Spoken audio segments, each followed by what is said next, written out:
And then I said to them, if you don't rewind this tape right now, I'm gonna. Hi guys, welcome back to another episode of Wait, Rewind the Tape. Whoop whoop. I am obviously Natalie. I'm Ruth. Hell And yeah. today we have a special guest, a return guest, the only guest allowed on this podcast, the wonderful Mystik Bones, aka Sim. Hi, Sim. Hey, Natalie. Hey, Ruth. Thanks for having me back. Thanks for Hey, coming back. everybody. Oh my gosh, my pleasure. I love this podcast so much. So yeah, absolutely. I'm super excited, obviously, because just love doing anything with you, Sim, and love your readings, but also after our last episode, which was maybe like 6 months ago, maybe a bit more than that. Oh no, my it's God. not here. It was last retrograde. I think it was last retrograde. Maybe like 4 months ago. May? Oh my God. It was too long ago, basically, in short, is what I deduced from that. But my good friends have listened to the podcast at different speeds, and every time when they listen to it, they always come and ask me about it. Super interested in what you're doing. They just found it really interesting and engaging, and just it's really lovely for me to hear how excited that particular episode made them, because it was so special to us. So yeah, expect me to be booking in readings for these particular people, because they are like, I really want to do it, but I'm kind of a bit shy and scared to like reach out. And I was like, don't be, Sim is amazing. She would you just book a reading in, it's fine. Like, I know she just sounds so great, and she's like, yeah. So. Ashay, that is so lovely to hear. And I feel excited to hear that from you, and shout out to all your friends as well for just feeling that energy, because it means a lot to me to hear that kind of response, and just it makes it resonates in the way that it's like, oh yeah, I am actually doing what I'm meant to do, and it's reaching the right people. Mm-hmm. So that's really good to hear. Definitely just going off what you said about people being like, I'm a bit shy. I hear that all the time. People are always super interested in oh my gosh, you read cards, you're a diviner, you do ceremony. Oh my gosh, I've always wanted to do this. I want to learn how to meditate. I want to do this. But it's taking that first step, kind of even going back to what our conversation was before we started recording about therapy and things like that, taking your first step into something that is going to kind of hand you your pussy on a plate. Yeah. Really give me my pussy on a plate. On a plate, right? Because there's no going back after that. Once you open that can of worms, not to say that tarot is opening a can of worms or even starting to meditate. It's just, I think it's that taking these tools, okay, long story short, obviously therapy is not the same as tarot, you can do both, but I would definitely say for myself and my journey, having these tools, these spiritual tools, as well as other tools, have really supported my healing journey. And I think that's what it all is, taking that first step into being committed to your own healing is daunting. It's a bit scary, because you don't know what you're going to find out, you don't know how you're going to be able to navigate it, but that's what it's all there for, to help you navigate it once you start that commitment. So definitely anybody who after this episode or after the episode that I was last on wants to come and have a chat with me, I'm so open. I'm not judgmental at all. Who am I to judge? God, no. But in some ways, yes. But in other ways, definitely just come and have a chat. And I'm always happy to hear from people. So Ashay, thank you. Yeah. Spiritual practice is super important. Mm-hmm. Definitely important. Who was I speaking to about the other day? I can't remember. My memory since retrograde has just done some different shit, but I was speaking to a friend, I think, about just only having a spiritual practice and not having any time to integrate that with your physical practice, or just having any time to embody it. So some people can have the tendency to get really stuck into like a spiritual practice and like love it so much and be fully committed to it, but the results of like the healing or the progression or the growth, they're not allowing themselves to have it like in a tangible way. It's not This is like exactly what you did last time. You're always so in line with therapists. It's nuts, because this therapist that I started following on Instagram has been talking about like people get into the routine, and it's not about the routine, because that's not where the healing is. I just want everyone to know that sim and therapy are like parallel. It's crazy. oh my gosh, well, I've done a lot of it. I'm intending to start up again to do more of it, because like I just think it's so important with something that's a very like earth-based practice of like therapy, psychology, counseling. That's very like earthly. It very much like belongs to this realm. To have my spiritual practice on top of that, I don't know, if I only had one, I'd probably feel like lackluster somewhere. And it's just, I think they go hand in hand. And the way I speak is because I have both of these practices, and I'm like so committed to my own self-mastery and my own self-exploration. Like I will try anything that will, you know, support me in progressing in a very like natural and organic way. And I think everyone should be at least open to, you know, they say you should try everything once. I feel like 3 times, because you won't like it the first. Yeah, try it 3 times, shit, and then, you know, see how you feel. Because like, yeah, I feel like that, especially online, I don't know if you two have seen on social media, there's like a lot of heat in the spiritual community right now. There's a lot of like warring going on. Ooh. Yeah, I get it. Maybe if you don't like follow those kind of like groups, then you wouldn't know, but because I follow you know, I love it. We want it.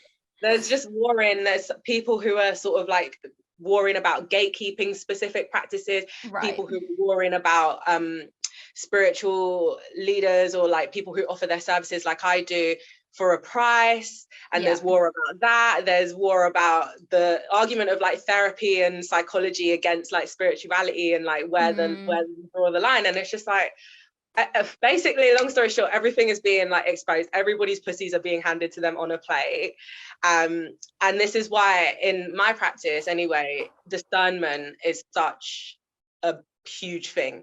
You have to master your own discernment, because people can talk to you and like tell you this is what's going on in your life, and you need to like do this and have this practice and do this and but they might not even be fully committed to their own healing, and they're giving you stuff that you don't have the capacity to handle.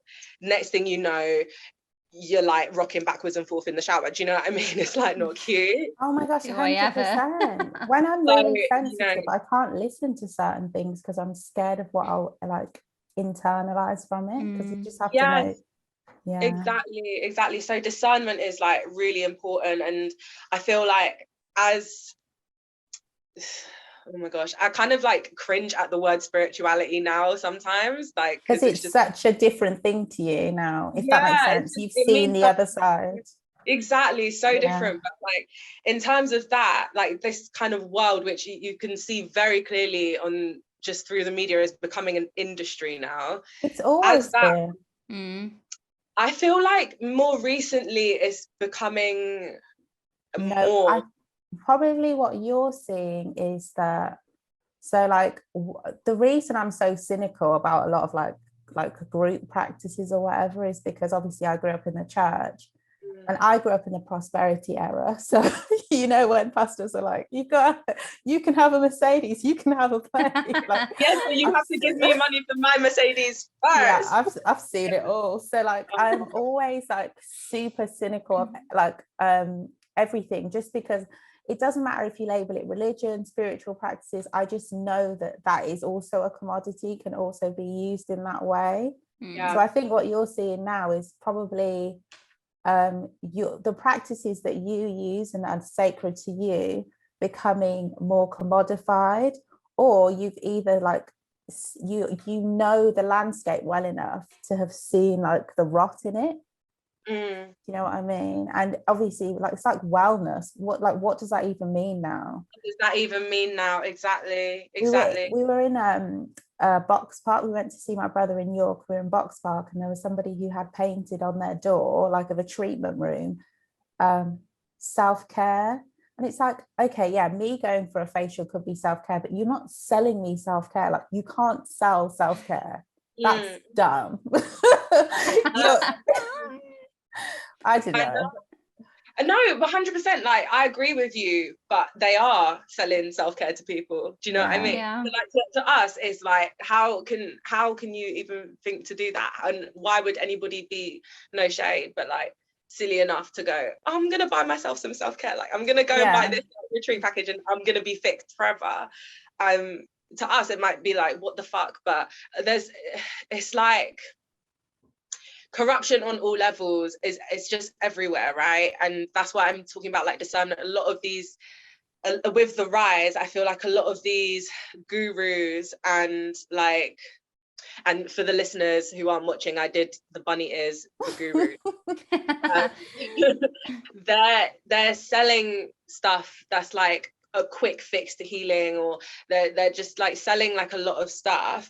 They're not teaching people how to channel it from within themselves, and they're not teaching people enough about how to follow their own guide, their own inner guidance and their own intuition, because they know if people started doing that, then they'd be out of business. If people actually started listening to their own intuition and listening to their own discernment, trusting their own pathway, then a lot of people would be out of business. You know what I mean? They're also kind of pricing everybody out of the game. They're making it so expensive to the point where you suddenly think, oh, actually, it only is self-care then if I can afford to spend hundreds, thousands of pounds on a retreat or a treatment or a course of treatment. It's not, you know, like it's Right. So I'm laughing at the retreat thing. I don't know if you could say that on the podcast. The retreat? Why? No, we'll talk about it off there. I'm not trying to get anyone in trouble. No, I'm just like, someone you were vaguely working with, the retreat. Me? Me? Natalie. Yeah. Oh, I don't think that's gonna be. I think that's coming back. Oh, I don't think it is either, but I didn't know if you were comfortable talking about it. Can I tell your story? You know, you tell it. It depends which one. No, I was just laughing at the idea that you've been working for someone who like was or you had been working with someone who was basically selling really expensive retreats during Corona, and you were like kind of like, what the why? Or just but I guess packages in general where there's just something that really doesn't sit right with me. And I know I get that people, you know, practitioners should be allowed to make a good living off what they do and share their gifts. You have to so it's not that I begrudge that. It just feels like sometimes it's the figures that coming, you know, you're coming up with, kind of like, well, where's that coming from? It sounds horrible to be like, how are you quantifying the value of that to the person, the end user? Or the end customer, because at the end of the day, a lot of these people they have trauma and they are healing and they're trying to figure out a way. And yeah, they might be throwing money at a problem or the trauma, and that's not a bad thing. You'd like, you know, sometimes therapy, all of these things, that it does cost money, but it just feels weird to me. There's something that really doesn't sit right when you're kind of saying, well, pay me like thousands of pounds.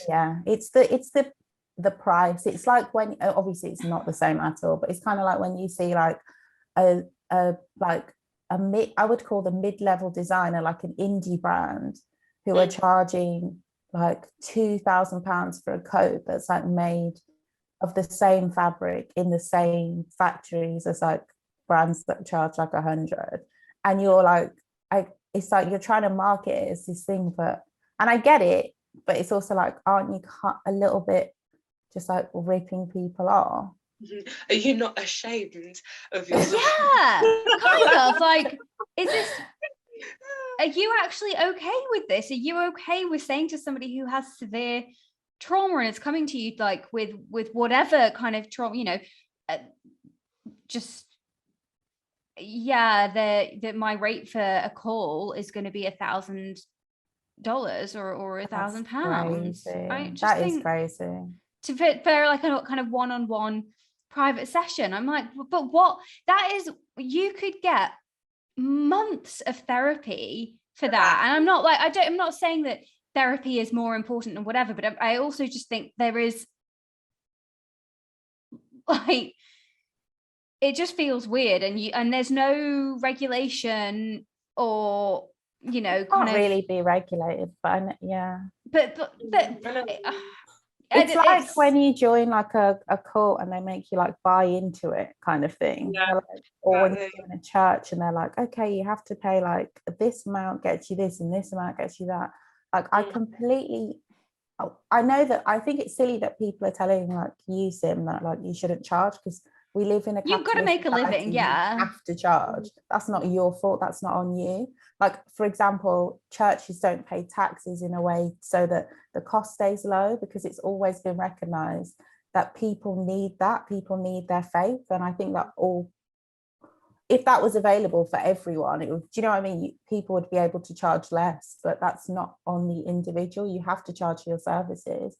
But then on the other extreme level, you have people, and those people never seem, and obviously I'm being judgmental, but you always know it's the same in like some of those, what are they called? Like the guru people that do like motivational speakers, and you find out horrible things about them, because some of those people are frauds. Like people will always take advantage of these platforms. Sorry, I feel like we've gone off on a tangent, but no, but 100%. No, this is everything that you're both saying. That's what I mean. You have to use your discernment.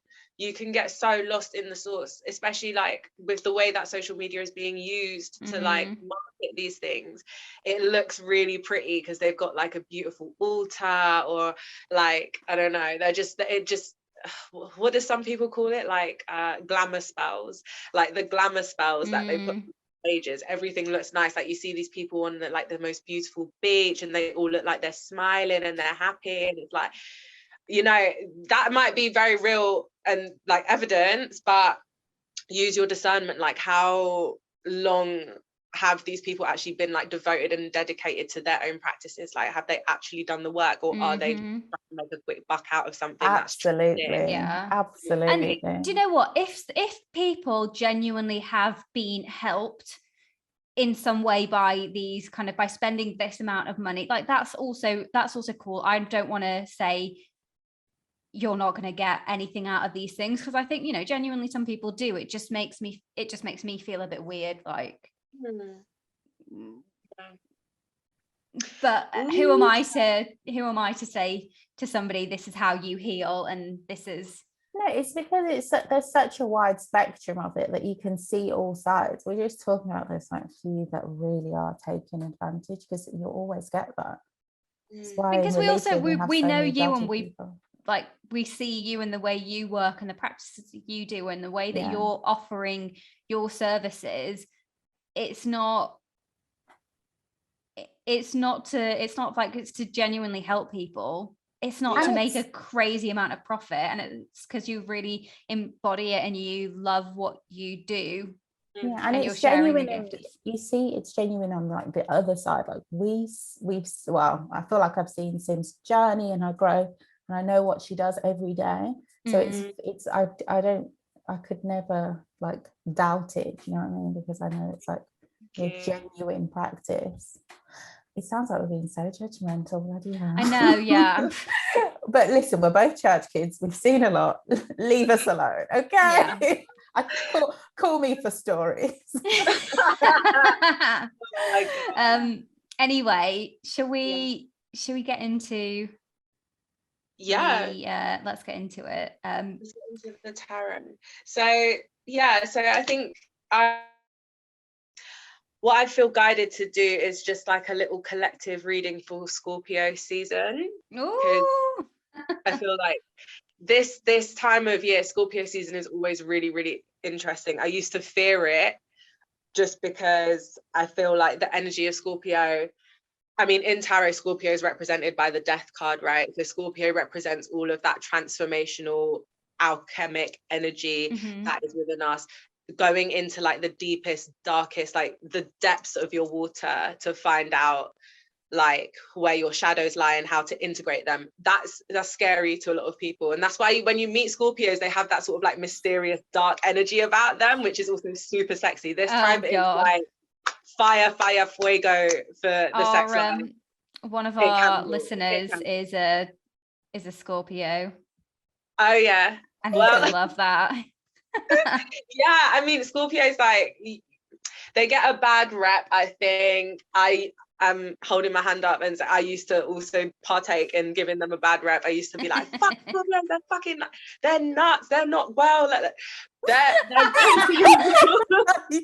honestly, but it's just they have that darker aspect of them. It comes out, like, I think it can bring it out of other people, so whether they're aware of what they're doing or not, it can sort of like, they look into your eyes and they like want to reveal your darkest secrets, and like they want to just like bring out that side of you. If you have Scorpios in your lives and you've noticed that, then like that's just the tea. realized that I have 2 Scorpios growing up, my dad and my brother.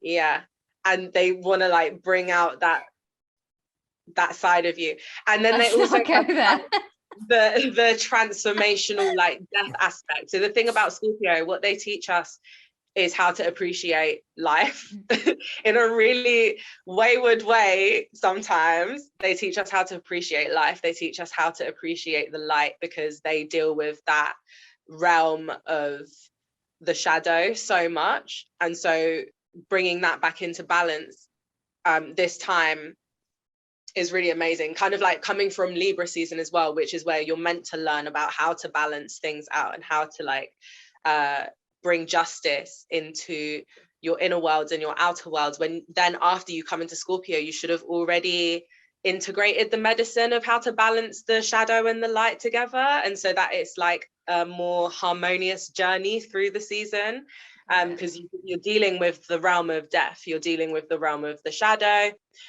and the realm of sex, which is great. So yeah, that's what I wanted to like channel. We love sex. We love sex, especially during Scorpio season. You just can let the freak flag fly, which is great. So yeah, I wanted to do a little collective reading for Scorpio. Sound good? And then I think actually I'm gonna like I've got my oracles with me. We'll see how it goes. Okay. So the collective reading, guys, that's not just for Ruth and myself and also Sim that as well, we're on the call here. That's for you guys listening. One thing actually that I was thinking about is for anybody that's not listening to this kind of like as it's coming out, is this reading going to be, or are all of your readings really quite specific to the time in which they're done, or what are your thoughts around that? That's a good question. So for this reading, depending on I'm going to channel it for Scorpio season this year specifically, but depending on when people are listening, like someone might listen to it let's say January 2022, hear the message and be like, okay, when was Scorpio season, and be like, okay, so they're kind of timeless in that sense, like you know what I mean, like they're timeless in that sense. You can listen to it at any time and try and, you know, if it resonates with the time of the time. Understood.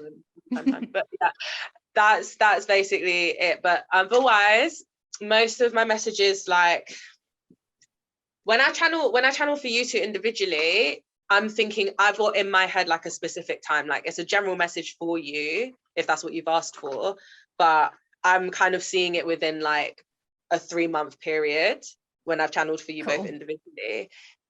Sometimes the message actually takes a little bit longer to fulfill itself. But yeah, sometimes it be like that. Like I know another reader who's also called Simone. I don't know if she listens to this, but if you do, Simone, shout out you. Your messages are amazing. Also shout out you, Simone. But yeah, she for Virgos has been channeling like divine union since I want to say like late last year. That message for Virgos on her YouTube channel has been coming up like consistently. And me with my Virgo energy, I'm like getting impatient because I'm like, hello, where are they? Sis? Come like, on. And yeah, and that's happened. But this is like for her reading, she's like doing them month by month. Do you know what I mean? So yeah, you know, as she's doing it, you're expecting that to kind of happen within the month period. But this is another thing that I'll say about tarot also. When you're doing like looking ahead spreads, I've noticed anyway, sometimes for myself, and it can resonate for other people, when you're doing looking ahead spreads and you receive like some good news and then you're like really expecting that to happen, it can go one of two ways. Like you can either expect it so much that you block it because you're not like surrendering to that thing to like actually come into your life, or you think about it so much that it just manifests very quickly. Like it can go one of two ways, and it's to be honest, it's dependent on spirit's time for you. It's not about you, but it's not like if spirit will grant you or fulfill what needs to be fulfilled on their time, not on our time, you know what I mean? Yeah. So yeah, it's just one of those things. But yeah, this one I feel like it's gonna be for this year's Scorpio season. And to be honest, like any Scorpios that are listening, it might resonate for them a little bit more, just like as time goes on, because it's a Scorpio message. So it could be very timeless for a Scorpio who's listening to this, but then, or anybody who has like Scorpio placements in their main three in their sun, moon, or rising. And then for everybody else, it will just be for the season. So I think Scorpio season ends on the 20th, I want to say the 23rd of November, but I'm not completely sure. Yeah, 22nd. I looked it up to check. Okay, awesome. That was Scorpios in my life. You were very close, yeah. Well, I suppose maybe sometimes there are different kind of calendars disagree on those like cusp days, right? 100%, yeah, because technically this year I'm a Leo, like period. Okay. Yeah, but last year I was a Virgo period, so it's just the past, but it depends on where you are. Yeah. Okie dokie. Okay, let me just shuffle one more time. Maybe I can shuffle. I wonder if it will come into the camera. No. My shuffling how long have I been doing this for? Like what 3? Well, since I've known you, like 3 years, but I like the sound. Yeah, the sound is nice. ASMR. Oh, yeah. You could definitely do some ASMR tarot. You know, I do. Do it. Thanks, Natalie. Yeah, I would watch that. Yes. Okay. So once again, just gonna call in my protective spirit guides and my council of light and Archangel Raphael to support me and assist me with this reading. Please support me to channel this message, these messages for the collective about this Scorpio season 2021. So may all the messages that come through, all the divine wisdom and the higher consciousness that chooses to channel through me, may it come through for the highest good of all involved.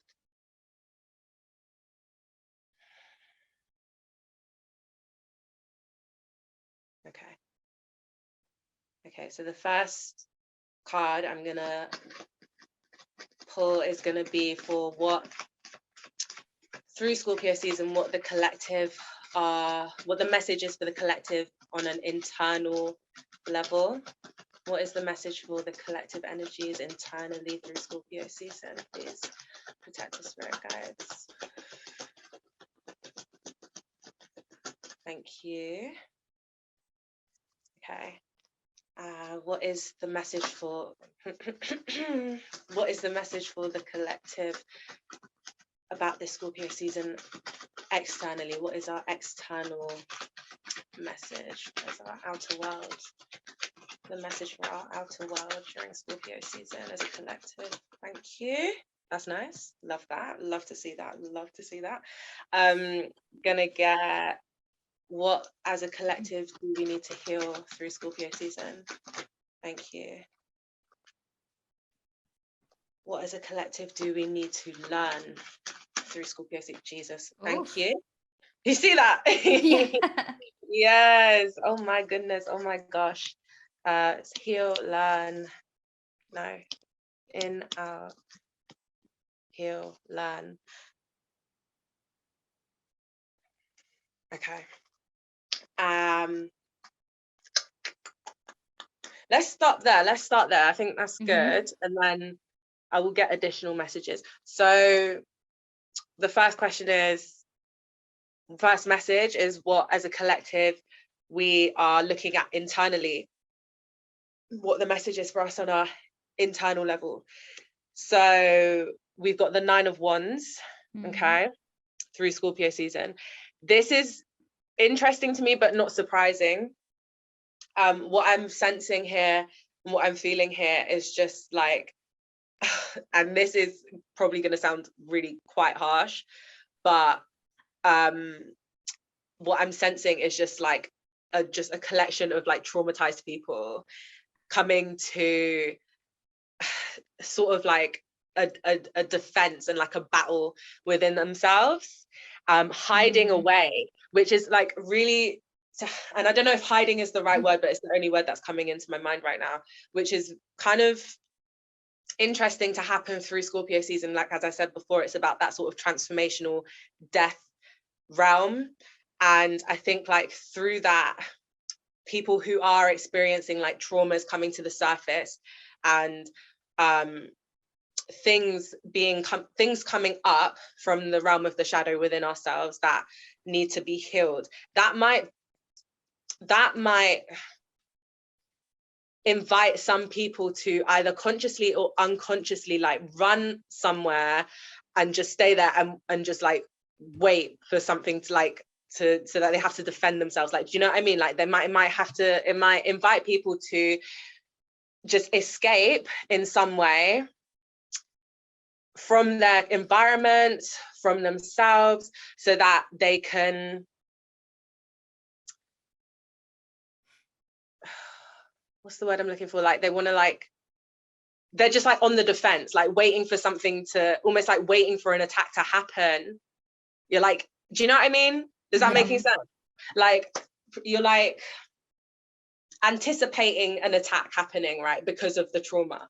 So you're like, if that stuff is coming up during Scorpio season, which is typical, you might feel like you're like warring with yourself. You might feel like you're warring with everyone around you. The shadows of your traumas might start to be coming up. Things that you've maybe thought that you've let go of already might start to be coming up again. And because of that, you're feeling like people might be feeling to just like run from the hills, bring their swords, like bring all their defensive tools with them, hide themselves away, like retreat from society, retreat from even doing the healing, maybe in some cases, because you're triggered. That's it. It's like people are triggered. Triggers are on 10, and you're like waiting for something to happen so that you can just like, you know, and it's a scary place to be. What I'm getting from this is a lot of fear. I'm getting a lot of fear coming up from this, right? And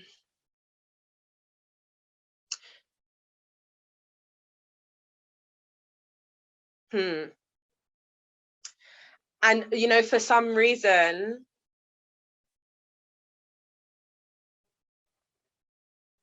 I feel like it's very mental. So what it might take for people to, do you know what's so funny? I don't know if you can hear it from your side, but there's like a lot of distraction going on right now. Like there's people in my hallway in the flats and they're shouting. I don't know, has this happened with us before? Like there's been like energy trying to like distract me out from. Like you've had the doorbell ringing, like electricity going off, bloody Matrix. But anyway, so does that make sense? So I think 100%, what needs to happen is people, and it's going to be very interesting for the next card, what needs to happen is that people need to start learning how to ground themselves and to actually like sit with that energy that they're experiencing, coming into a place of escapism. And I know for people who like actually follow tarot and stuff, this might not be like the typical 9 of Wands listen, I'm an intuitive reader first and foremost. I am like receiving the message through what spirit is like telling me to convey. So Nine of Wands energy, yeah, typically it's sort of like about that defensive, combative attitude. But what I'm sensing here is that's only coming through from a place of like deep-seated fear and trauma, what some people will definitely always call the shadow. So shadow work is something that's scary to face, but we have to do it because it's important to our healing, and it's the only like real integral way and authentic way to do your own healing. To advice from this card, I would say to ground your practices. So yeah, try not to run, just like do something that's grounding, eat something, if you like to cook, like eat something that makes you feel like very present and at home in your body. Talk to someone that makes you feel safe and at home, like know that you're not alone if that's what you're experiencing. And just do things that make you feel very here on earth and like make you feel grounded, right? Because the external energy that we're going to be experiencing through Scorpio season is we've got the Empress. So those grounding practices, like I said, they're super important. Internally, we might be experiencing all of this like turmoil. Externally, everything might seem very, very prosperous and very opulent, very splendorous, very like beautiful, which it is, because life is beautiful. I feel like externally, through Scorpio season, there may be many opportunities for people to actually reconnect to themselves and heal parts of themselves through the divine feminine archetype that we see around us in nature, and then like learning how to embody that. We're in autumn, we're in Scorpio season, so typically around this time, like the trees start to wither and die, like there's all of this like transformation happening in our external world. 100%. Use this time of Scorpio season to see the beauty within that death that's happening like in the world outside of us. So like when the leaves are falling, see the beauty in that and see like how that's happening within yourself as a very like organic and grand reflection of the nature that's within you. The divine feminine, I say, because we go through, as divine feminine goes through the cycles of life very naturally. So, you know, like having the whole like cycle of death and rebirth through the womb, for example, that's something that people can look at in their external world as well, just the same way like how things start to retreat outside, like the animals are starting to hibernate. These are all aspects of the divine feminine in nature, but understanding that that cycle within itself is something that's like really, really important for life to continue on afterwards. And it's something that is necessary for the progression of Earth, and it's for the progression of ourselves as well. So when we can integrate the beauty that we're seeing, like if we can allow ourselves to everyone needs to shut up. Whatever is going on outside, stop. Okay, Matrix, be quiet. So yeah, see the beauty in the death almost is what I'm getting from the Empress here. Like if it's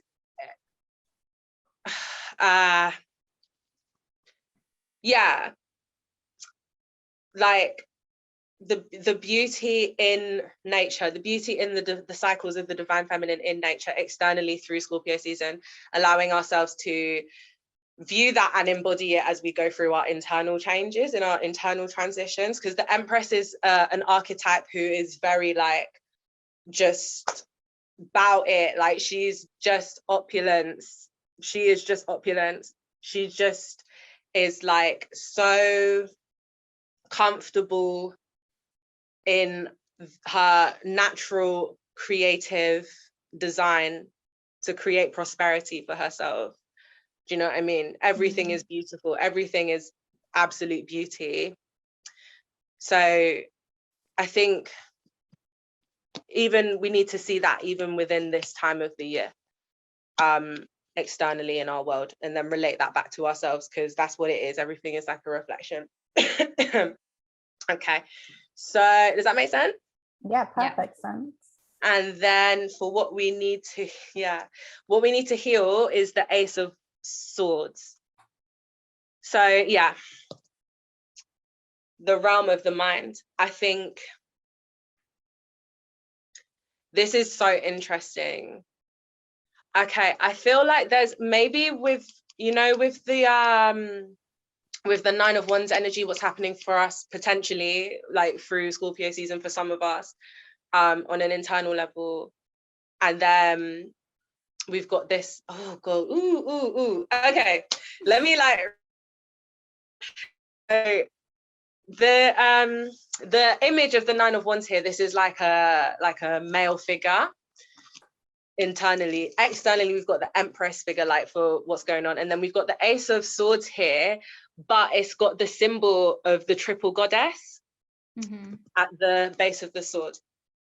I'm now getting the feeling that for some of us, maybe what might be happening through Scorpio season is our shadows around the divine feminine archetype. There might be some healing that needs to be done in the way that we think about that aspect of life. Because the Ace of Swords, the swords is all about the mind. It's all about like mental clarity. It's all about thought, intelligence, inspiration, things like that, excuse me.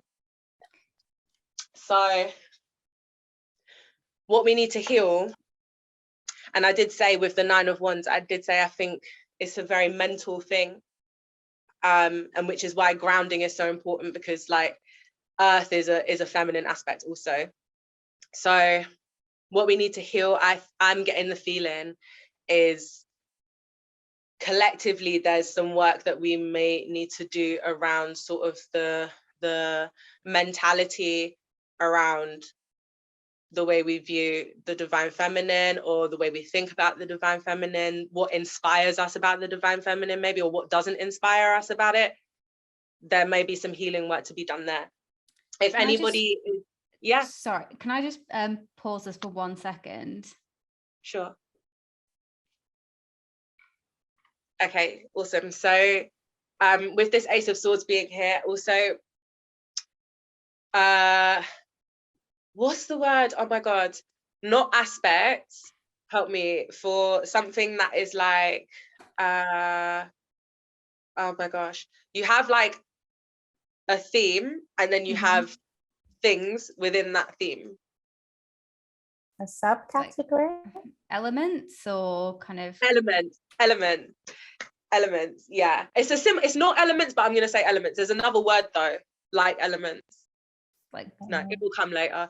But elements of the divine feminine archetype are things like your intuition, being an intuitive being, right? The Ace of Swords, like your mind, your mental, that's also about the intuition, even though the air is like typically like a masculine aspect.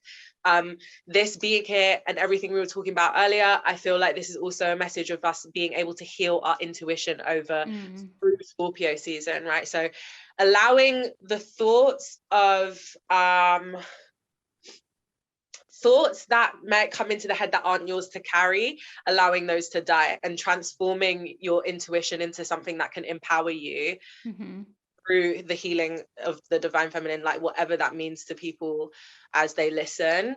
I feel like this Scorpio season, Scorpio actually also deals with the occult and things like psychicism and things like this as well. So for anybody who is actually like, maybe I'm saying this because I feel like obviously somebody who's listening to this will resonate with it, so that's why I'm saying it. But for anyone who's at a crossroads right now, you can use Scorpio season to really, really like integrate your inner guidance and be able to listen to your inner guidance, and just allow any thoughts or like ideas or things that are just like not yours to carry in your mind, in your body, in your spirit to die, and just bring yourself back to yourself, and use this season to like really, really learn how to empower the use of your own discernment and follow your own intuition, because that's a divine feminine aspect, as I said. But yeah, that's really interesting for anybody who's like feeling like that at a crossroads. I feel like they, through making the commitment to your own healing over I feel like it's definitely to do with like the divine feminine energy here. Traumas around the divine feminine energy. So I don't know if like there's maybe like a fear of surrender coming up for some people, or like a fear of even like healing for some people. I know we were kind of talking about that off camera too.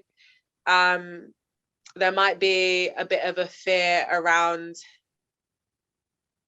just being like comfortable within that aspect of like your own sensuality and like your creative energy and your own like fertile energy. And like this, the word fertile is man, woman, non-binary. Like fertile is just like creation. I just want to like say that now. But yeah, just feeling like disempowered in that. Come back to your intuition. I feel like that's a really good opportunity through this Scorpio season to work with the intuition. And I feel like for some people who are at a crossroads, they're going to get that really like clear sign. They're going to get like a really clear sign, and that's going to either encourage them to start taking their own healing and their own progression seriously, or it's just going to give them the answer they need. Like quite simply, it's just going to give them the answer they needed, or clarify that what their intuition was saying, maybe they ignored. Clarify that, and then they'll be able to trust it again. Okay, what we need to learn. Wow. Yeah. Okay. So, so I got a tickly throat all of a sudden. What we need to learn is Judgment and the Queen of Discs. So this is super interesting to come underneath the Empress, for the way that I've got it positioned, as underneath like the external energy, right?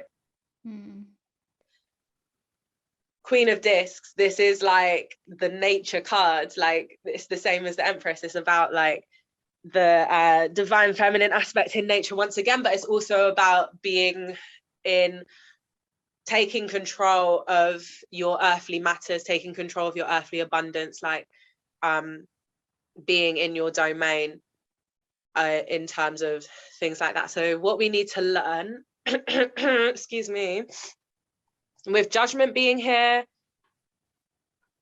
ooh, oh my gosh, okay, with the Judgment card being here with the Queen of Discs, right, under the Empress, I feel like even more now there's just this energy about like the imbalance between the divine masculine and divine feminine. Every time I see this Judgment card in this deck, I always get this like patriarchy energy coming through. I don't know why, but I always get this like this big like pater energy coming through. The Judgment card is usually about like spiritual awakening, making choices, things of the sort. So as I said earlier, what we need to learn, I feel, is how to, through Scorpio season, again, same message as the Empress, how to embrace, empower, and align with the spiritual power that is in the realm of earth, the things that the realm of earth can teach us in terms of our own healing, our own growth, the cycles we go through, how learning and understanding those things, recognizing that those aspects are also mirrored within us, can bring us into an awakening and a recognition of our own abundance, the limitless behavior of our own abundance, if that makes sense. Yeah.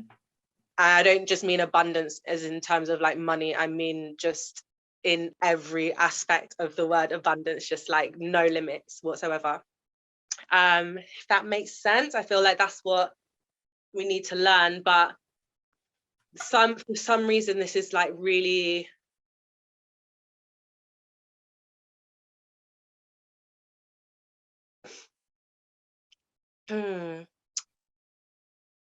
for some reason, it's like really around feminine energy.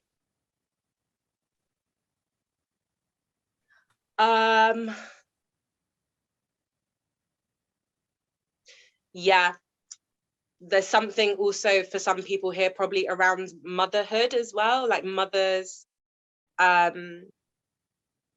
even just in terms of like people calling the earth like Mother Earth. There's something there,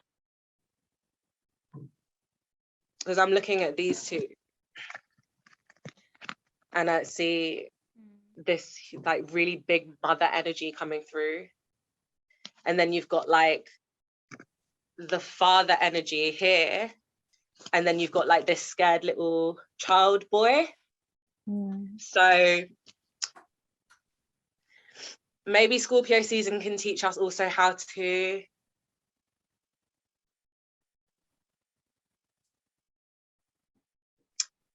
how to mother ourselves a bit better, nourishing ourselves and like learning how to mother ourselves, nurture and nourish that divine feminine aspect within us, and the divine masculine aspect within us can also greatly benefit like our external world too. It can manifest, or even the opposite way around, looking after the earth can look like makes you look after yourself too. But that's just like side note. I generally, this whole message, I feel like through Scorpio season period, there's healing to be done, because Scorpio season always comes with that goodness, but there is an energy here around.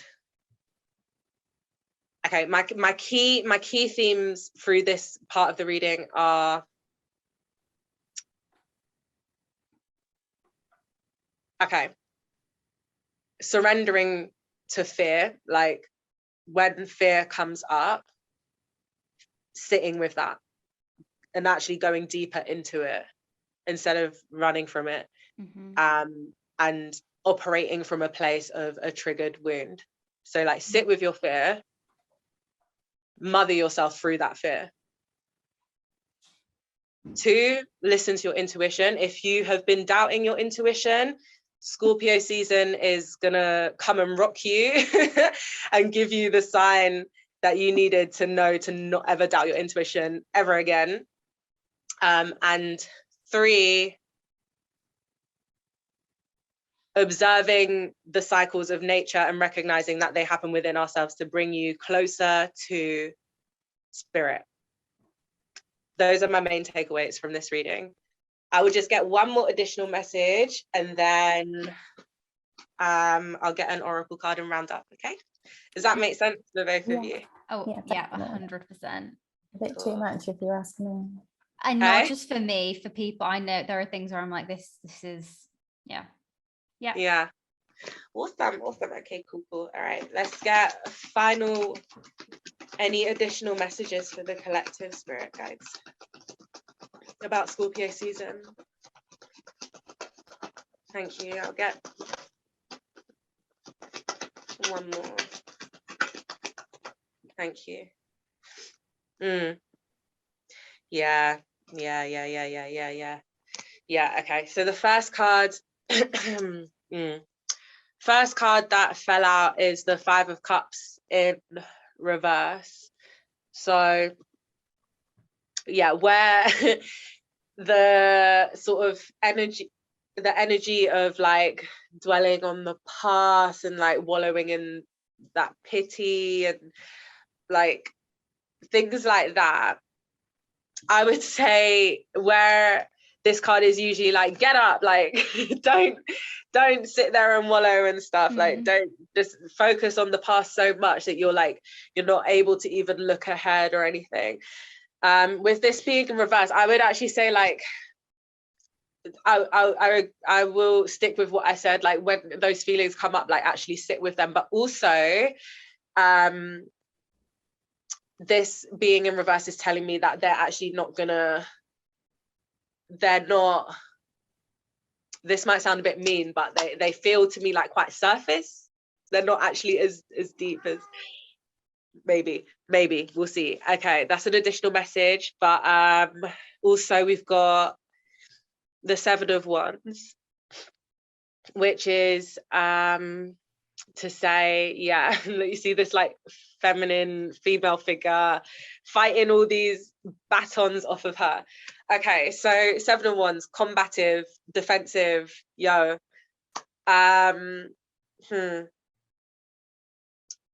Protect your neck, period. Scorpio season. The veil is very thin, especially at this last week of October. So just make sure throughout Scorpio season, especially because we're, like I said, like I keep saying, dealing with the realm of shadow and death. There are people, unfortunately, in this world who love to feed off of that energy. They love to feed off the fear, and they love to feed off like the depression and all of that energy.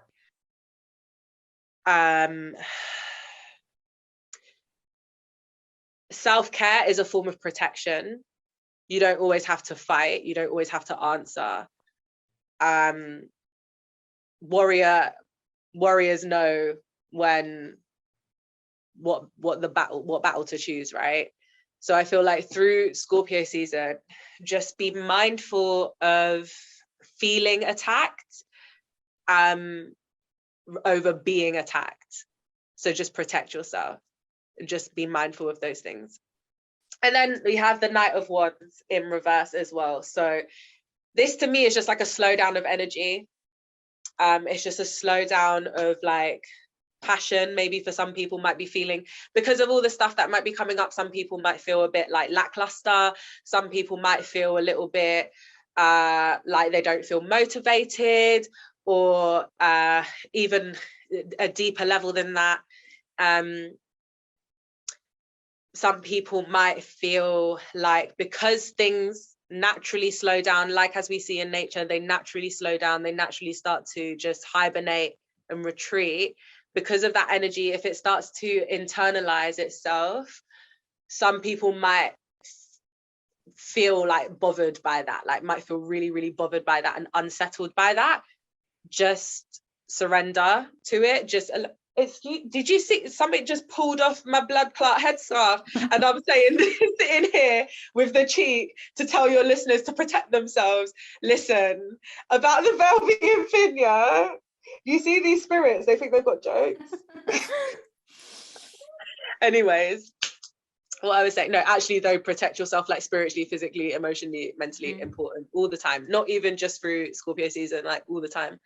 But yeah, with the Knight of Wands being reversed, when things start to slow down, you just have to try and like embrace it. Don't try and fight it. Don't try and like rush things. Then don't try and try your best anyway to like fight the slowdown by like giving yourselves lots and lots and lots and lots to do, because you feel like that's what you should be doing. This is naturally a time of rest and retreat and contemplation. So just allow it. And if you're going through some like super healing energy, then even better that it's time to slow down. Why would you want to be going through a healing process with 100 million other things to do? Do you know what I mean? So that's the tea, everybody. I hope that resonates for some of you. I hope you two are feeling okay with this reading. I feel excited about this reading because I feel like, yeah, I'm ready for this. Like, let's do some healing. Let's go on with it. Do you know what I mean? Any opportunity to heal is an opportunity to grow. It's an opportunity to learn something. So I'm happy. And yeah, I hope that it comes with ease for all of us, actually. I hope it doesn't hurt. I hope we can all meet this Scorpio season with harmony. I hope it can just meet us all with just ease and harmony. We can just take it day by day, know that we're surrounded by love and protected anyway, regardless of what is going on.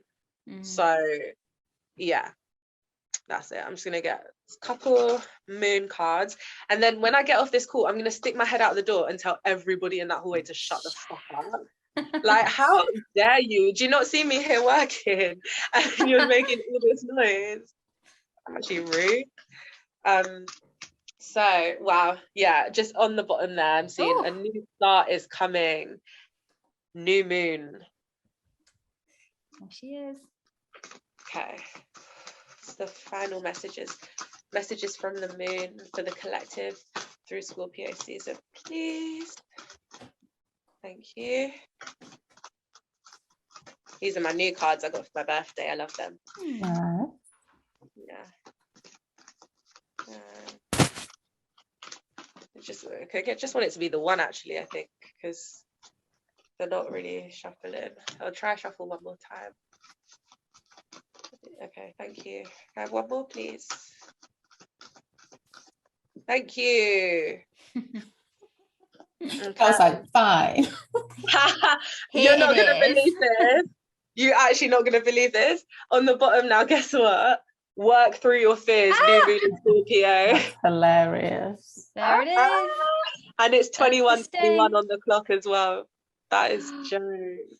Oh my gosh, thank you, Spirit. Very clear. Thank you, thank you. Okay, so the moon says communication is key. New moon in Gemini. Emotions are running high, super moon. Aren't they just? Boy, are they ever. And the energy is gaining momentum. That's waxing moon. So yeah, just be present as possible as you can.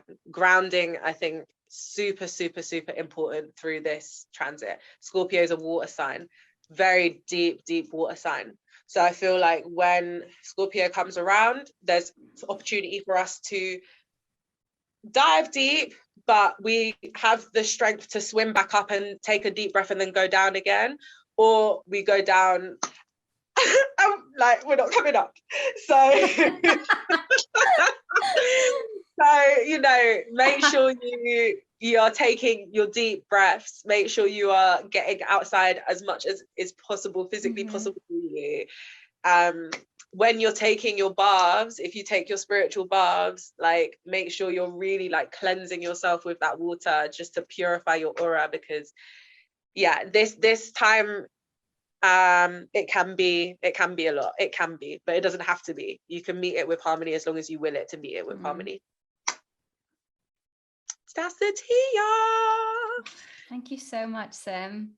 Oh, thank you for having me. Thank you so much for having me. And just so you guys know, there was a point at which we did pause because there was some things happening timing wise for me in relation to this reading, that it was like, no joke, what the fuck? And I just had to stop and be like, guess what's just happened? This is quite nuts. It's too much, honestly. I just shuffled again. The Scorpio energy is present. Just now, look who's there.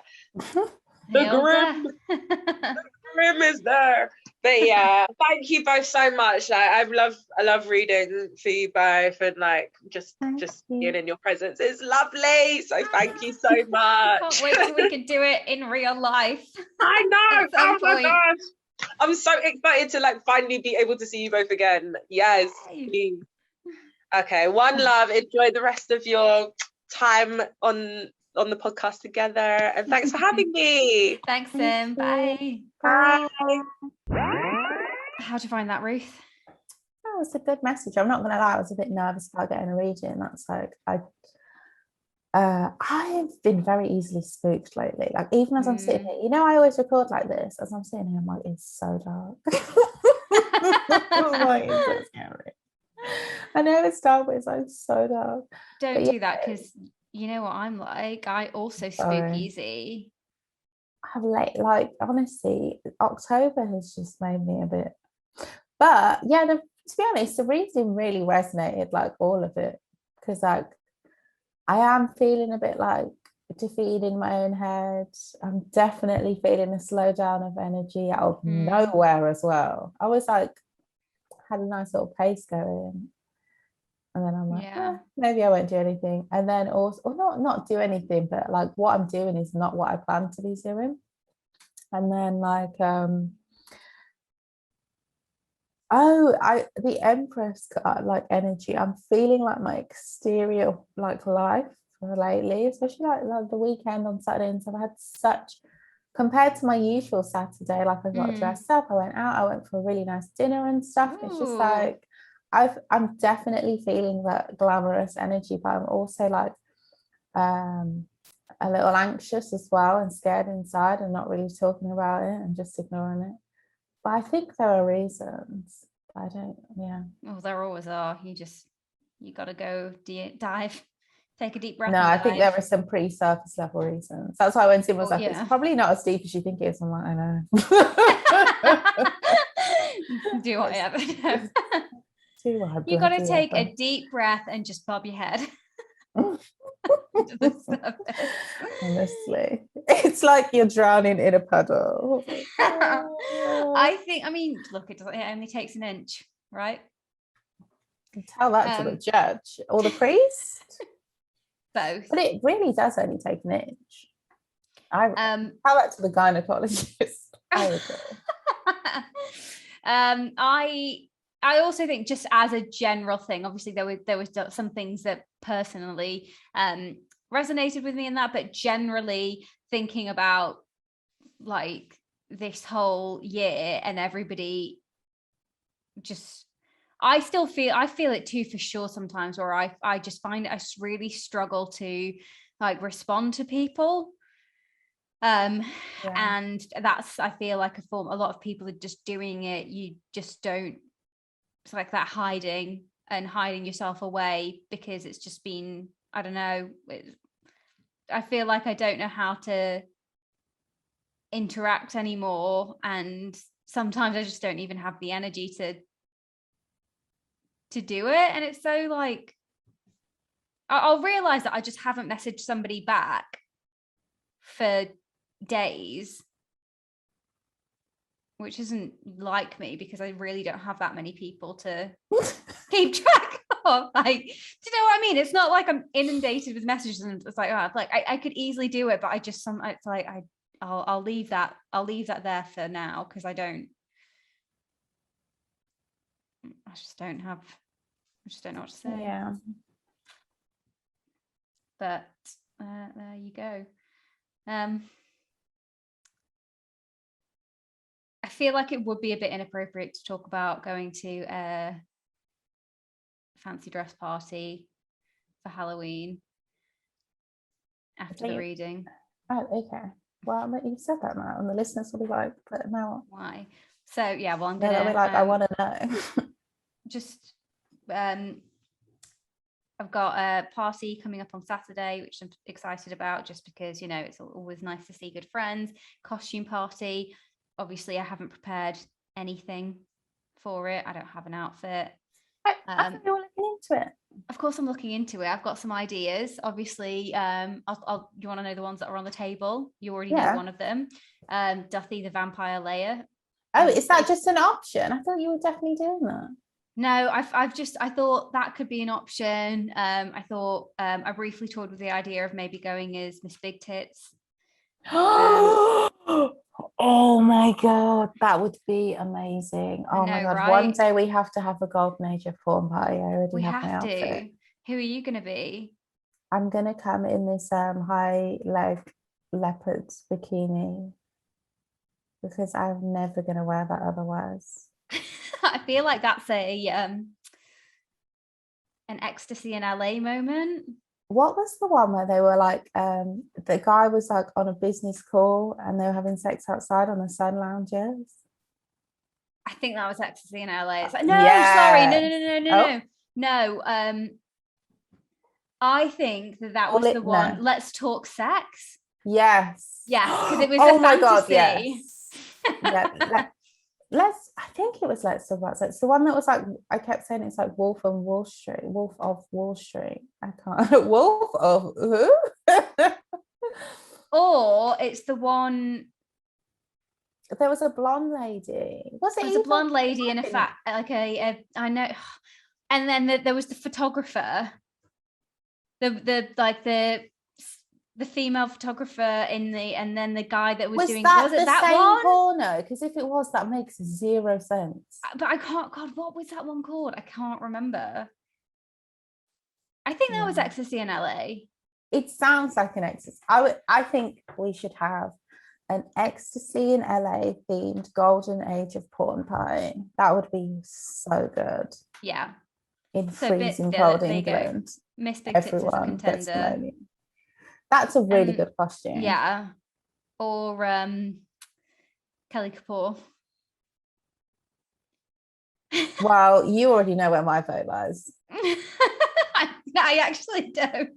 Oh, because I like all of them. Yeah.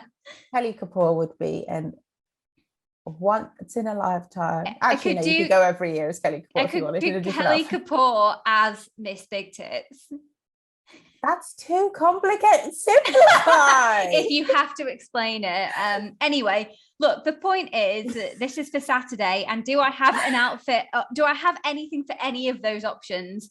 No. So if you go as Kelly Kapoor, you have to go as her as a business bitch after she gets back from business school. I think she's wearing a pink suit. she's wearing like a black mini skirt, I think, and a pink a blazer.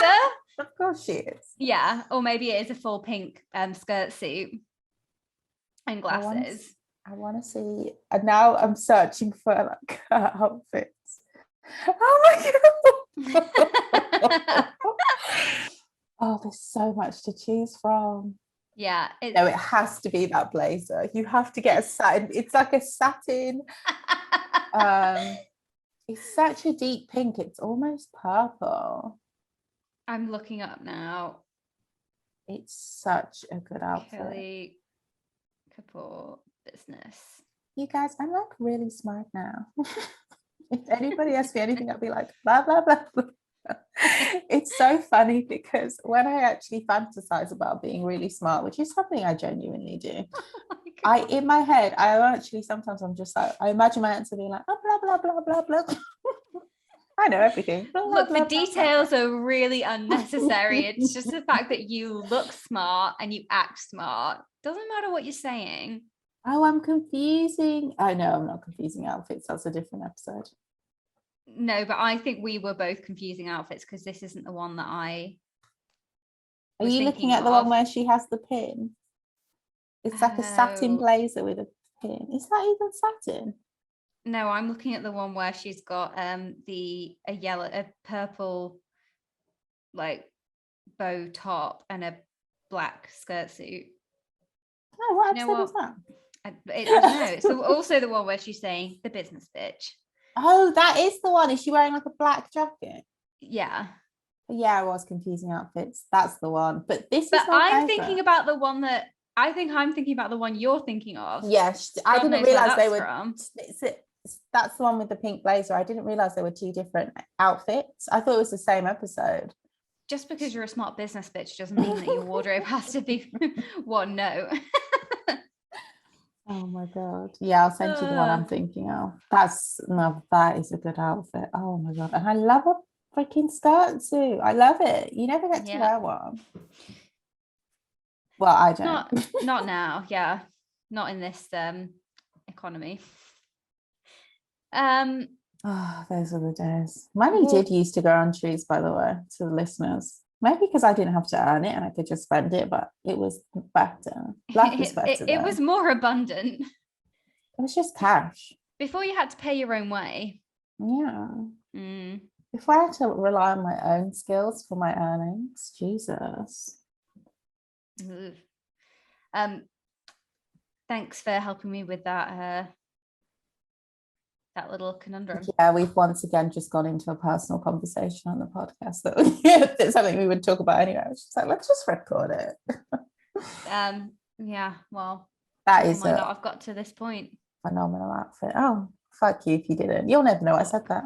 So but you might be confused when you see pictures of me as Kelly Kapoor on our Instagram account. Why would they be confused? On It feels Saturday. like very true, yeah. Like, on brand behavior. Like, sure. Yeah, that seems so to me. Nicely. What are you doing this weekend? Are you doing anything? I don't think so. I'm going to Five Guys with my dad on Sunday. Oh. I don't think so. This is my last week. There's just a lot of stuff to get done, so we'll see. And there's some other plans in the mill, but I'll tell you off air.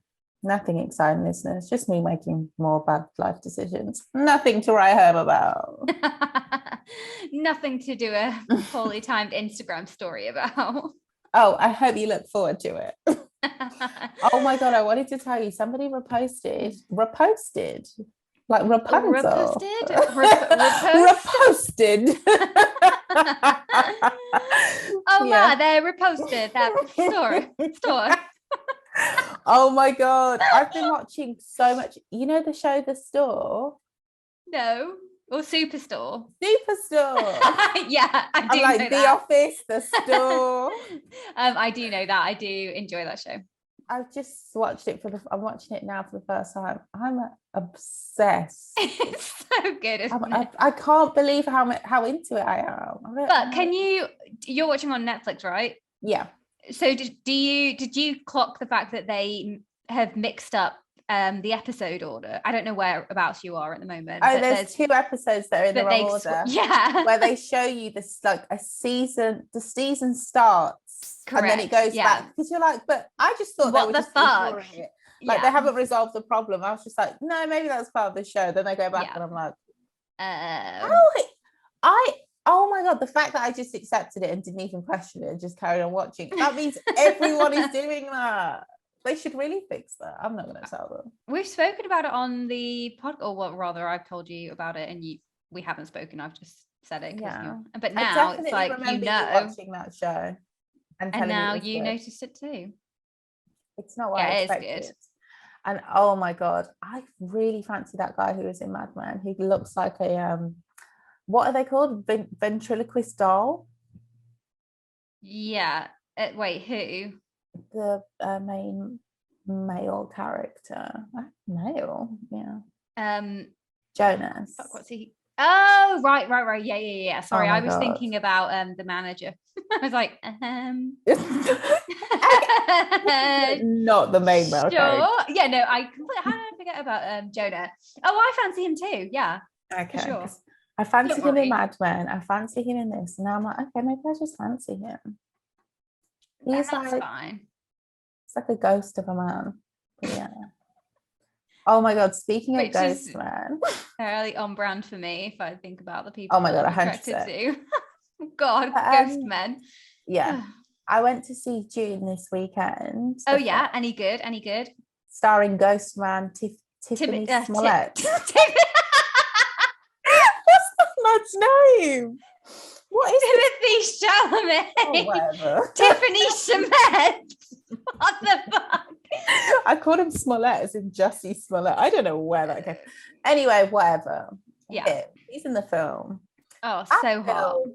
He's not hot. Okay. Sorry, but he is. Okay, obviously. Objectively speaking. He is very handsome, objectively speaking. Right. But if he is this generation's Elijah Wood, that's what he is. You know, every generation there's these like small. Okay, and this is, if you ever listen to this, which you'll never listen to this, please don't take this personally. You're a very good looking person. I'm just being a twat. Every generation there's like some small white pale boy with brown hair who's about 5'6", and I'm sick of it. No, I'm joking. you obviously realize it will come as no shock to you that Elijah Wood was my first celebrity crush. Of course he was, but maybe because I was younger, I was like, Flipper days, to be clear. Oh my God, I'm sick not of from you. not Not Flipper. That is hilarious. Solid straight to VHS film. I'll have you know. Oh no, I'm thinking of, is it Where's Willy? Free Willy. Where's Willy? I was like, that's a controversial name for a film. Where's Willy? As opposed to Free Willy. Free Willy's cute. Free my boy Willy. No, leave him there. Where was he? Did he get locked up in a net? SeaWorld. No. He was in that film. No wonder. Yeah, I didn't really pay attention in that film because I got really hungry. And that was the time where we were really young and we were with our older cousins and they didn't have popcorn money. So that film was horrible. It was either that or what was the other one? Flipper. It was one of those two. Flipper was the dolphin, right? Correct, yeah. Free Willy was the whale. Yeah, and then there was Andre the Seal, who was a sea lion. Never went to see that one. It was amazing. In the cinema. No, I don't know if I saw it at the cinema, but yeah, we had it on VHS and watched it many times. I don't think it made it to the cinema, but it was great. Say the cinema was just like anything back then. If That's anything, yeah. Andre the Seal was better than, well, definitely better than Flipper. Flipper was a mess. Flipper, I don't remember. And Free Willy was so boring. Oh my God. A lot of like blue, a lot of navy. That's all I remember. I was so bored. I didn't have popcorn. I was furious. I don't, can you tell me about June then? What are your thoughts? So June it's exactly what I expected. Actually, that's a lie, because I thought it was going to be a terrible film that was just absolutely stunning. But it turns out it's a very good film that is just too white. It's just so, Natalie, the thing is, the problems with the film, you cannot escape them. But it's solid. It's just, and visually, honestly, visually, phenomenal. Like the set is gorgeous. It's loads of like concrete buildings. I love it. It's gorgeous.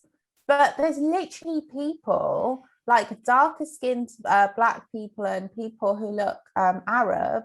The darker skinned people, there's a point where they're literally in cages screaming out savior to a small white boy. Tiffany. To Tiffany Smollett. I'm sick of it. No, like it's pay just, your dues, Smollett. Okay. No, it's not even that. I don't want you to pay your dues. I don't ever want to see you. If they'd been shouting savior at Brad Pitt, or even worse, Matt Damon, I would have walked out. Matt Damon is where I draw the line. But yeah, because he is young, I'm more forgiving of an actor taking that role. But why is everybody else there? But there is a black British woman who made the cast, who I really enjoyed. Her name I do not know. I don't know any actors' names. If you didn't get that by calling Batman Tiffany, I don't know what it's going to take. I don't know any actors' name. Who is that? I feel like I should know. I'm going to look it up. But visually, that film is phenomenal. But worth watching. So problematic. I think you should watch it. Not in the cinema. Actually, no, don't watch it in the cinema. Don't give them your money. Wait till it's on TV and they just get their regular income. But yeah, it is visually phenomenal. Script, like, how are people still making white savior films? Like, they couldn't tweak that. Is it a book? Did somebody write that? It's a real long ass book. Yeah, it has to be a book. Like, and it looks like it's going to be it's going to be a series, franchise. For sure. Yeah. So I would say watch it on mute because it's stunning. Stunning film. And everyone was good in the film. Like everyone who was in the film like played their roles well. Is it long? Feels like it would be long. It's so long. It's so long. I can't believe I'm saying this, but James Bond was, in comparison, I know this sounds nuts. I know how I sound. James Bond was phenomenal. I need to go and see it.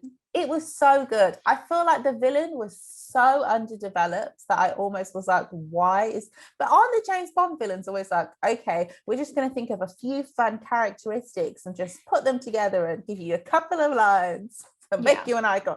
Like, but you can't get, the villain was shit.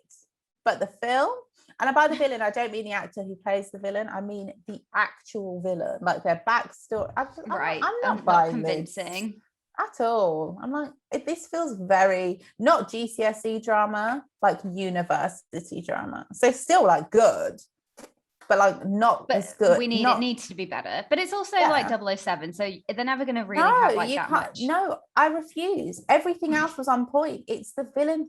It's just, and it's not the actor. It's the actual character. There's nowhere to go with that character because I don't believe it. Everything else I believed. Even when he survived the opening scene, which when you see, you'll be like, okay, relax. Well, when does he not survive something insane? Do you think that it was a good send-off for Daniel Craig as phenomenal as Bond? Honestly, shout out to that man. Paid not to go back to paying your dues, but he paid his dues. Daniel Craig, don't you ever let a black person scream savior at you. I will lose all respect. But I love Daniel Craig so much. Have you seen Knives Out? No, I haven't seen anything. Oh, it's so good. You should watch it. What is it? It's funny. It's like a who done it. Is it murder. Daniel Craig in a comedy? I mean, it's not a comedy as such, but it isn't a like super serious role. No, I want to see him in a drama. I want him to be so fucking serious. You know what I want to see him in? A dramatic romance. And I'm not talking about any of that. He's not going to do that. I just don't think oh my God, he could carry. He could certainly. I just love, like, because you rarely ever get. I want to see him in an romance. epic, serious period drama romance. No, I was about to say, Mr. Craig, what I don't want to see you in is a period drama. And I fucking swear to God, if you do a war film, I will lose my shit, especially if it's World War II. For some reason, that annoys me more. Are we still doing World War II films? Yeah. There was that one where they were running, Sand Dune. I'm sorry, I don't know the names. And I realised that British people were like, how do you not know the names of the great battles? I don't know. Dunkirk? Yeah, that's the one. Sand Dune. I think you'll find it was Sand Dune. Hastings. Take that. No, I know that they are still being made. I'm just wondering if yeah, there's still an audience, huge audience for war films. It's like Marvel. It's too much for me. I really want to see, because I don't mind war things. I just don't like the romanticizing of war. I just think it's weird. I really want to see it. A film about someone, preferably a poet, who sorry, this feels so specific. I know. Maybe you just need to do the film, because who's in your head? Who's got this?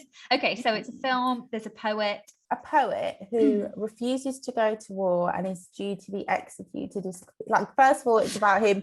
First, it's like, which war? Any particular war? I was thinking World War II. Right. So when there's like conscription and he has to, I don't think they were killing people, so I don't think it would work out. I think it depends where he has to get executed at the end.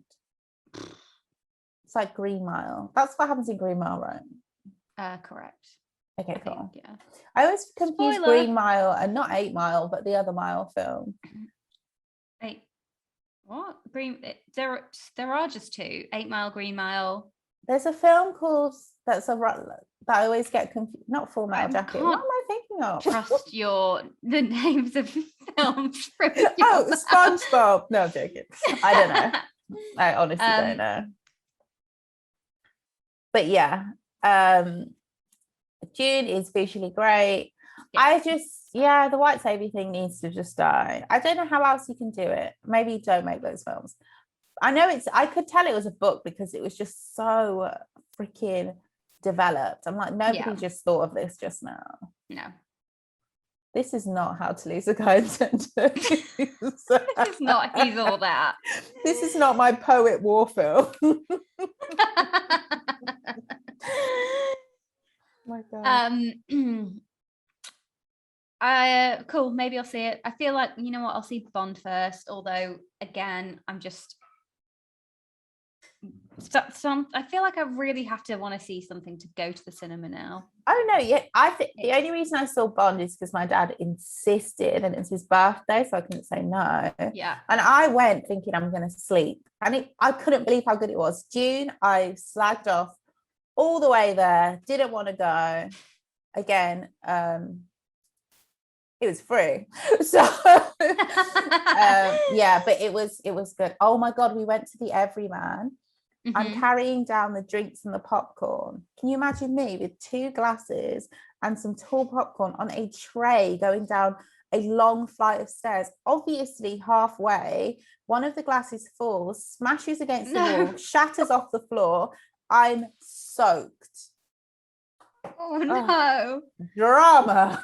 I was straight off the back. So you had to sit there wet honestly, throughout the whole film. I'm soaked. I'm fucking freezing. I'm like putting tissue down my dress, which is already too tight because what are sizes? What are clothes sizes? What size am I? I'll never know. So I'm just like stuffing this shit down me and listening to these people like, is she drunk? Is she drunk? I'm clumsy and I forgot there was a lift. You should have reminded me and you should have brought the drinks down. This is poor service. I don't give a fuck if the film's no, I'm sorry. I know the people who work there. And if I am drunk, then so fucking what? Mind your own goddamn business. No, this was a cinema. I'm allowed. Like I'm just like that all the time. Stone cold sober. You wouldn't believe the things I've broken. Honey. But yeah, shout out to the only black woman who worked there who was so concerned. Like I could see it. She was like, is she all right? I was like, oh my God, I'm all right. And then the fake, the artisanal beard guy who acted like my hero because he went back, because I had to go back, tell them, and then come down. He was your Tiffany Schlamoot. Yeah. Or whatever. But not hot. So you admit. Oh, he's hot. No, he's hot. Let's be clear, he's hot. Yeah. He's gorgeous. I just don't want him. Does that make sense? Yes, it does. It's how I used to think about David Gandy, I think. Who's that? Until I actually saw, David Gandy, the model. Oh my God, no, I can't relate. He's gorgeous. So I'd always think, I get that he is classically handsome, but I never really wanted him. And then I saw him in person. Oh, in person, was like, he would be shit the bed. You are divine. You're actually, I do want you. I take it all back. I want you, sir. I want you right bad. Yeah. Speaking of men I want right now, Insecure. I'm finally going to watch the first episode tonight of the new season. The new season. Where? And I've just Are you bootlegging it, or is it on Sky? No, I waited. I'm going to record it on Sky Comedy. The annoying thing is it's out in America on Sunday and then it's out here on Tuesday night, but I've decided I'm waiting. I'd rather just watch it on TV in high quality. And I can't be asked doing a VPN, then paying for HBO Max. I'm just not doing it. I'm just gonna wait. Just wait for 3 days, 2 days, whatever. But I recently rewatched the whole of Insecure, and I'm not sorry. The cast is delicious. Yeah. Oh my God, Daniel, stunning cast. Nathan, Lawrence. No, Lawrence isn't even a human being. When he smiles, so cute. I die. So cute. Oh my God, Dro. And also her neighbor. Do you remember her neighbor with the brown eyes? He was supposed to be like a joke character. Yeah. Oh my God. The second time I watched it, I was like, he would get it. They all would. Yeah, hot cast. Oh my gosh, such a hot cast. Women are gorgeous. And I like it because it's just like, it's obviously I like it. I was like, I'm going to give a hot take. I was going to be, yeah, right. I like it because it's fucking hilarious. It's so funny. I can't wait to watch tonight. It's just the funniest. I think it's my favorite show. I'm going to cry when it ends. Yeah, I hope I'm angry when it ends. But I'm going to rewatch it for the rest of my life. Let's be honest, I'll be fine. I started watching 20s. You know, the Lena Waithe. What? Oh my God, it's got Condola from Insecure. I don't know her real name in it. Yeah, it's the one. Yes, yeah. Is it good? Yeah. I need to. I was watching it quite late, but it is, and it's in a similar vein to Insecure, and watch it. I can't wait. I also love Insecure because like the timeline they've been around my age as it's progressed. Yeah. Even though I really couldn't relate to some of it at the beginning because I was living in a shared house in Hackney. But as things have progressed, I just feel more the sentiment. On my own in California. Oh no, still struggling, but in a very different way. Yeah. I mean, there's like Easter doesn't open a window and people are selling heroin. But to be fair, I didn't notice that for years. So, you know, take your wins with your losses. And who's really paying the price? I love doing this now. I'm just saying nothing. I'm not sure what I can tell the listeners how to describe that. I'm pinching my thumb, and is this my index finger? Yeah, thumb and index, the pointer. And I'm like Salt Bae, but I am more like a composer that hits down when I speak. You're hitting down. I thought you were doing like a bounce along the way. I kind of am. Like those books where you learn to do your handwriting. Did that help? I don't know. It was fun though. Oh my God, that's what cursive is. Oh, is cursive just joined writing? Yeah, but like fancy. Why cursive is quite a specific you know, in like Americans, like they learn to write cursive, they really learn to write it in like not just joined up writing, like, but your handwriting. It's very like, this is the proper way that italics. Yeah, the proper way of writing. I think I did that for like a month and then I was like, no. We did a handwriting class in school, but that was just to sort of, and it was, these are the way to form your letters. But obviously everybody has their own way of writing. So they weren't super militant in, it was more like, as long as you can join up, then. No, honey, this is England. They didn't even give us real pens. Give us pens that dried up in 3 days. What a scam. Anywho. Yeah, we need to bounce. This has been a long episode, but yeah. And we've really lowered the tone from what was it? Oh my God, I hope, as always. I wanted to ask him about EastEnders before she went. One day we should do EastEnders special, maybe at Christmas. No, I'm getting carried away. Before we go, I just want to quickly say to all the adult men who are on the internet having diarrhea, like obviously metaphorically, not literally. Oh, sorry, like verbal diarrhea. No, like they're like, imagine if you saw someone and they were really ill and they couldn't hold their bowels and they just started shitting themselves. They're doing that, but metaphorically on the internet, because Dave Chappelle is experiencing some consequences for his actions. Right. If you say something repeatedly about a group that is extremely oppressed, obviously they're going to say something back. Like Dave Chappelle is a multi-millionaire comedian at the height of his career. He's absolutely fine. You guys are acting like he's fucking being evicted from his house and he has nowhere to go. Worry about your own bills. He's fine. He's literally fine. Nothing is happening to him. And it's stressing me out that people are like, it's so annoying. You can't even click around on the internet at the moment. It's more annoying than when Donda came out. Like, I'm just trying to scroll and like forget life. And every story by a man is just like, people are so sensitive these days. And I'm like, oh my God. Do you know how nuts? As a Black woman, obviously this is like, I can't say to somebody else, you're being sensitive, because I've had that said to me. So as a Black man, why are you saying that to people? You know what it is to be experiencing oppression and somebody telling you that it's not that serious, it's not that deep. Why are you saying that to somebody else who is also Black? It doesn't make sense. Oh my God. So it's just annoying. Like, people do, I know this is crazy, but freedom of speech doesn't mean you can just say whatever you want. Freedom of speech means that when you say what you want, other people can also say what they want. And honestly, freedom of speech is a myth. We don't have freedom of speech because if you're an oppressed part of any oppressed group, your freedom of speech is limited. It's not like, it's like democracy. It's like an ideal. It's not like a real thing that we already have. So and you can't compare the freedom of speech with when you take people's platforms into consideration.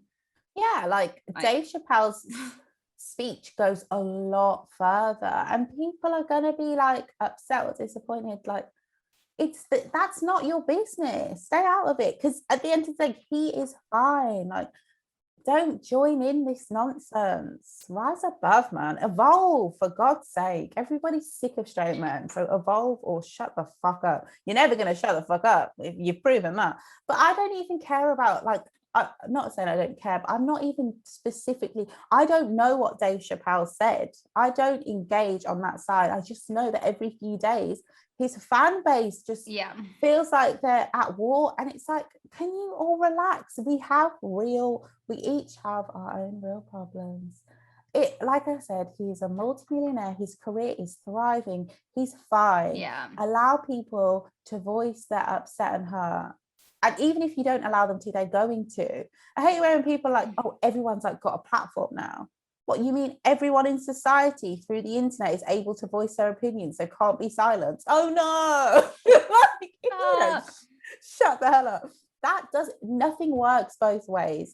It doesn't. If you're talking to a group of people who have been historically oppressed, nothing works both ways. So if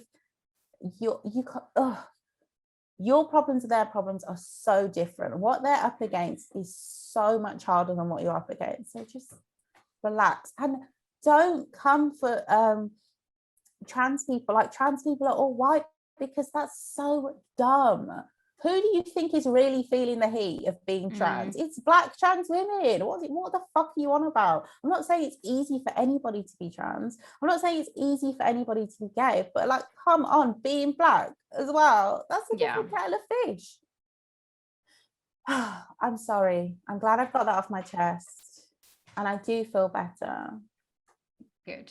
Yeah. I think, it's just strange how people are like, oh, poor Dave Chappelle, like blah blah blah blah blah. You know, like you said, alone. He's fine. His livelihood is not on the line here. Why do you have compassion and a sense of humanity for this man who has pots and pots of cash, but you can't have the same compassion and humanity for the oppressed group that you're closer to the oppressed group than you are to Dave Chappelle. We're all just ordinary.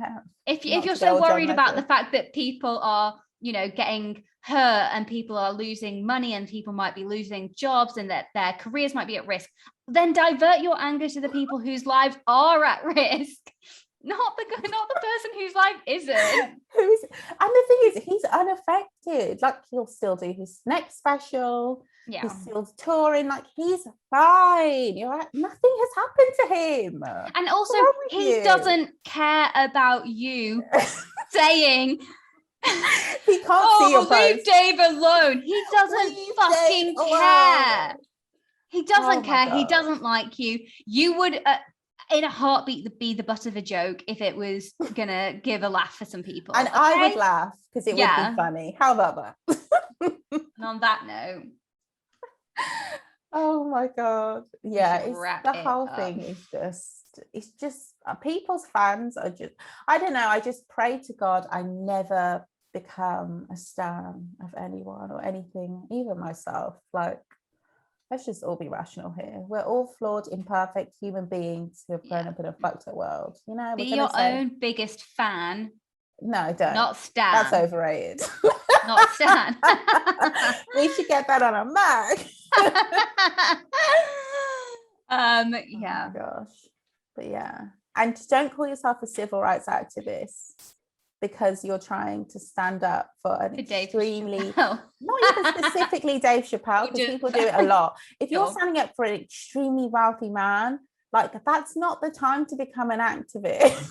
I'm sorry. Yeah, exactly. There are so many causes. Pick one. It's really, really weird that you're actually upset about this one individual who does not give a shit about you and is unlikely to be like doing any like efforts to actually make your life better collectively.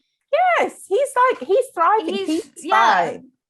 But the work of most of the press groups, the work that they're doing, the action that they're doing is only going to make things better for all of us, because what they're seeking for is justice and equality and equity, goodness and equity in life. Yeah. So don't it's weird to champion the people who literally don't care about you.